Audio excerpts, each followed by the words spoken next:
Hi hello welcome to Telugu one. నేను మీ anchor Sarath. ఇవాళ మనతో పాటు తోట ప్రసాద్ గారు ఉన్నారు. కన్నప్ప సినిమా అంటే మంచు విష్ణు గారు పాన్ ఇండియా లెవెల్లో ఎంతో ప్రతిష్టాత్మకంగా రూపొందిన చిత్రం కన్నప్ప సినిమా. అండ్ ఈ సినిమాకి సంబంధించి sir additional dialogue writing and additional screen play చేయడం జరిగింది. సార్ నమస్తే సార్. నమస్తే అండి.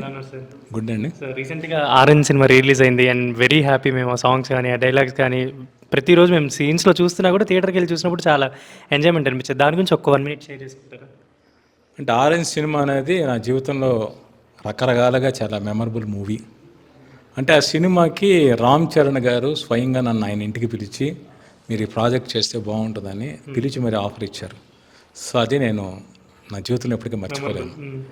అలాగే అంటే ఆ సినిమా అప్పటి తరం ఆడియన్స్ని డిసప్పాయింట్ చేసింది కమర్షియల్గా. సాంగ్స్ చాలా పెద్ద హిట్, బట్ ఆ కాన్ఫ్లిక్ట్ ఆ కాన్సెప్ట్ అనేది అప్పుడు జనరేషన్కి ఎక్కల. ఇప్పుడు 15 ఏళ్ల తర్వాత ఆ సినిమా కాన్సెప్ట్ ఈ జనరేషన్ అందరూ విపరీతంగా నచ్చడం, కల్ట్ క్లాసిక్గా నిలిచిపోవడం అనేది నాకు చాలా సంతోషం. అన్నిటికీ మించి ఏంటంటే కొంతమంది ఎన్ఆర్ఐ పిల్లలు వస్తుంటారు కుర్రోళ్ళు, సినిమా డైరెక్ట్ చేద్దాం. వాళ్ళు చెప్పేదంటే వాళ్ళు డెస్క్టాప్ మీద ల్యాప్టాప్ మీద మొదటి సినిమా ఆరెంజ్. ఆ ఆరెంజ్ సినిమా చూడడంతో నా డే స్టార్ట్ అవుతుందని చెప్పినప్పుడు నాకు చాలా సంతోషంగా అనిపిస్తుంది. అలాగే మా అమ్మాయిల ఫ్రెండ్స్, అంకుల్ మీ సినిమా చూసి ఆరెంజ్ సినిమా చూసి మా బాయ్ ఫ్రెండ్తో బ్రేకప్ అయిపోయాం, మా గర్ల్ ఫ్రెండ్తో బ్రేకప్ అయ్యాం అని చెబుతున్నప్పుడు ఓ ఈ సినిమా ఎంత ఇన్ఫ్లుయెన్స్ చేసిందా అనిపిస్తూ ఉంటుంది. సో ఈ సినిమా అనేది యూత్ మీద, ప్రేమ గురించి వాళ్ళు తీసుకున్న నిర్ణయాల మీద చాలా ప్రభావం చూపించింది. ఈ ప్రభావం ఇంకొంతకాలం కూడా ఖచ్చితంగా ఉండి తీరుతుంది. సో లవ్ అనే దాంట్లో అవుటర్ సైడ్ కాన్ఫ్లిక్ట్స్ ఉండవు, ఇన్నర్ సైడ్ కాన్ఫ్లిక్ట్సే. మన ఈగోలు, మన అడ్జస్ట్మెంట్స్ మీద ఉంటాయి. సో అందువల్ల డెఫినెట్గా ఈగోలు క్లాషెస్ ఉన్నందుకు ఆరెంజ్ సినిమా గుర్తుంది. ఆరెంజ్ సినిమా అందరికీ ఒక ఫేవరెట్ అండ్ మెమరబుల్. అండ్ ఇప్పుడు కన్నప్ప సినిమా గురించి వచ్చేసరికి మీరు additional dialogues, additional screen play ఇలాంతా వర్క్ చేశారు కదా, అసలు మీరు ఈ ప్రాజెక్ట్లోకి ఎలా వచ్చారు? అండ్ విష్ణు గారు, మోహన్ బాబు గారు, దీని ఇన్పుట్స్ ఎలా ఉండేది సార్? అంటే విష్ణు గారు ఒక ఇంటర్నేషనల్ స్టాండర్డ్స్లో ఒక 8 ప్రాజెక్టులు ప్లాన్ చేశారు. అది త్వరలోనే వస్తాయి. అంటే ఒక 2-3 ఏళ్ల కాలంలో ఆడియన్స్ ఇంతవరకు చూడనే ఒక డిఫరెంట్ ఫిల్మ్స్ రాబోతున్నాయి. కన్నప్ప తర్వాత వస్తాయి. యాక్చువల్ కన్నప్ప సినిమా ప్యారలర్గానే ఆ సినిమా ఆయన ప్లాన్ చేశారు. దానికోసం ఆయన పిలిపించారు. పిలిపించినప్పుడు వాటి వర్క్లో నేను ఉండగా కన్నప్ప సినిమా వర్క్ జరుగుతుంది.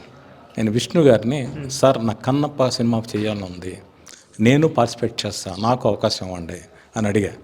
అంటే నా క్రెడిట్స్ ఏంటి, నేనేం చేస్తాను కాదు, ఇలాంటి గొప్ప ప్రాజెక్టులో నేను భాగం పంచుకోవాలి. నాకు తెలిసిందో లేక నేను తెలుసుకుని చెప్పాల్సిందో నేను ఉండాలి. ఒక రామసేతు నిర్మాణకు ఒక ఉడత ఎలా పాటుపడిందో నేను ఈ ప్రాజెక్టులో పాలుపంచుకోవాలి. ఈ సినిమా పనిచేసిన 500 మంది టెక్నీషియన్లు నేను ఒకరిని కావాలి అన్న ఉద్దేశంతో ఆయన అడిగాను. విష్ణు గారు వెంటనే ఓకే అన్నారు. అలాగే మోహన్ బాబు గారు కూడా సాధారణంగా స్వాగతం పలికి భుజం తట్టి నన్ను ఎంకరేజ్ చేశారు.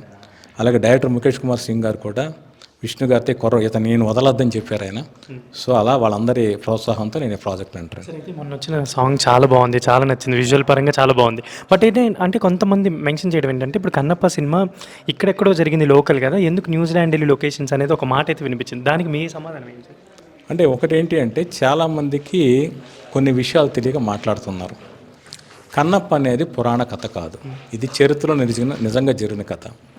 అంటే ఖచ్చితమైన ఆధారాలు లేకున్నప్పటికీ దాదాపు చారిత్రక ఆధారాలను బట్టి కన్నప్ప అనే వ్యక్తి 2-3 శతాబ్దాల మధ్య నివసించిన వ్యక్తి, జీవించిన వ్యక్తి.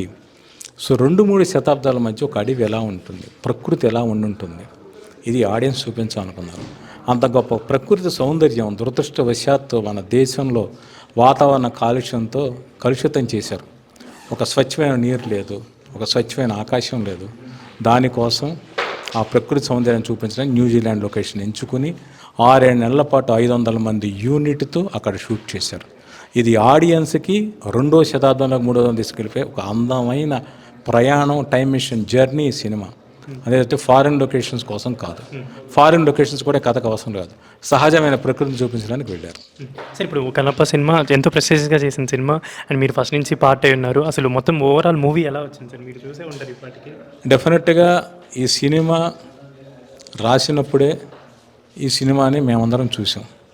ఆ తర్వాత రషెస్ దగ్గర నుంచి ఫైనల్ వెర్షన్స్ వరకు తెలుగుతో పాటు తమిళం, మలయాళం, హిందీ, కన్నడ భాషల వెర్షన్స్ చూసాం.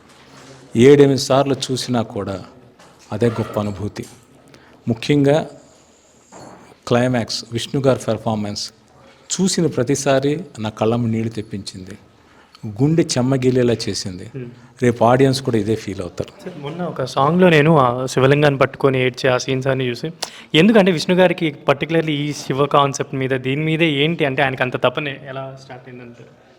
అంటే ఆయనకి ఒక నటుడిగా ఒక ఛాలెంజింగ్ రోల్స్ అనేది నచ్చడం, ఎంచుకోవడం ఒక పద్ధతి. ఆయన ఎంటర్టైన్మెంట్లో చాలా సూపర్ హిట్స్ చేశారు.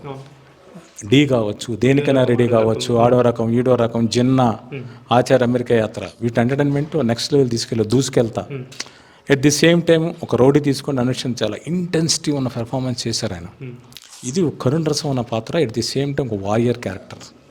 సో ఆ పాత్రని ఆయన ఐడియా విన్నప్పటి నుంచి ఆ పాత్రతో ఆయన ప్రేమలో పడ్డారు, ఆ పాత్రతో ప్రయాణం కొనసాగించారు. అందుకని ఇంత బడ్జెట్ పెట్టి, ఇన్నేళ్ళు కష్టపడి, ఇంత రిస్క్ ఓర్చి ఆయన సినిమా తీశారు.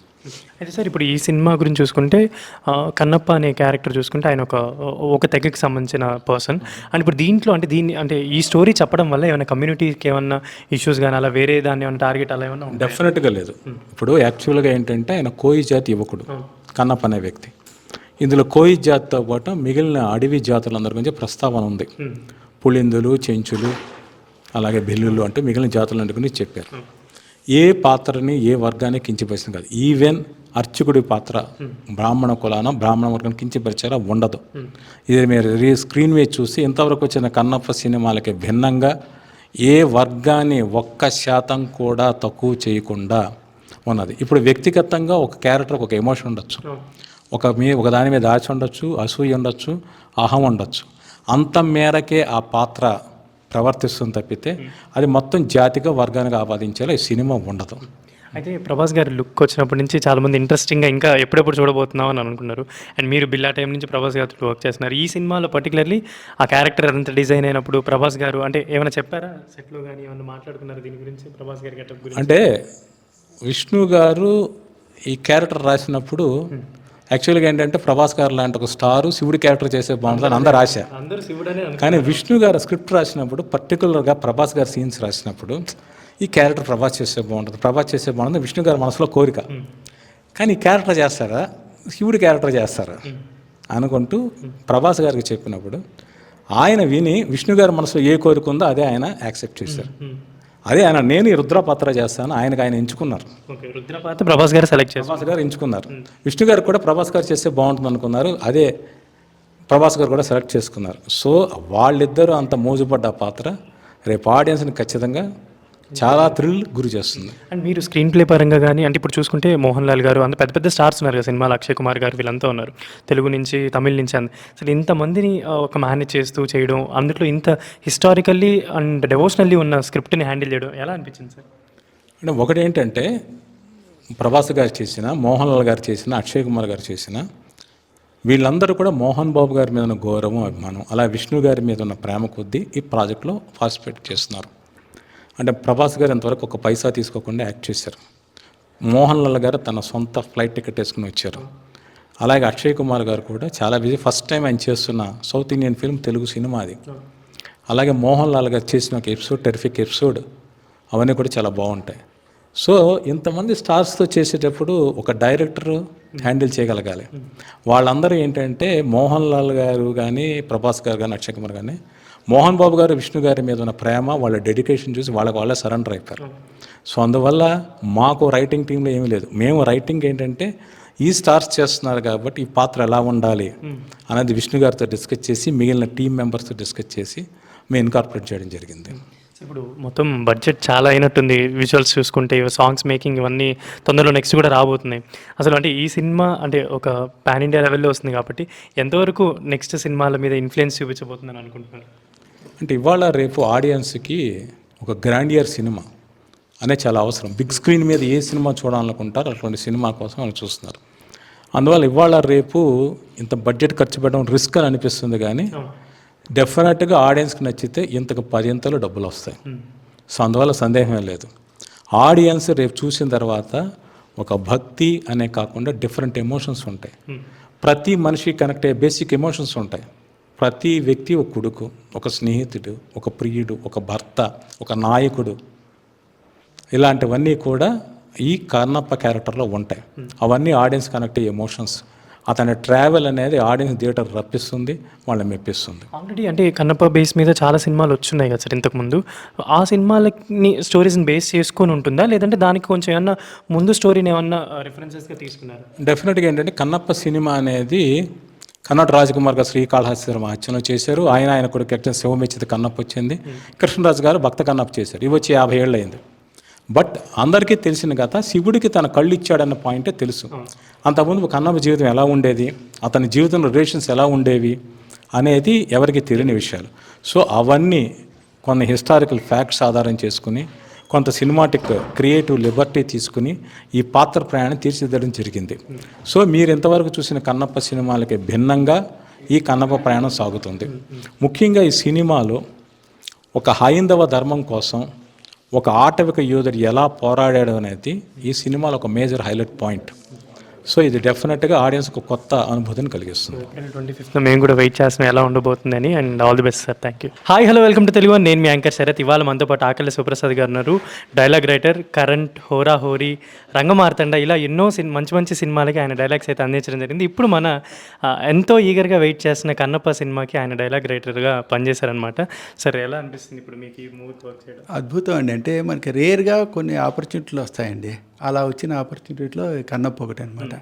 ఎందుకంటే ఇందులో అన్ని జీవితంలో నవరసాలతో పాటు ఇక ఇంతకుముందు ఇంతకుముందు చేసిన సినిమాలన్నింటిలోనూ ఒక ఎమోషనల్, కామెడీ అవన్నీ ఉండేవి. ఇందులో భక్తి రసం కలిసిందండి.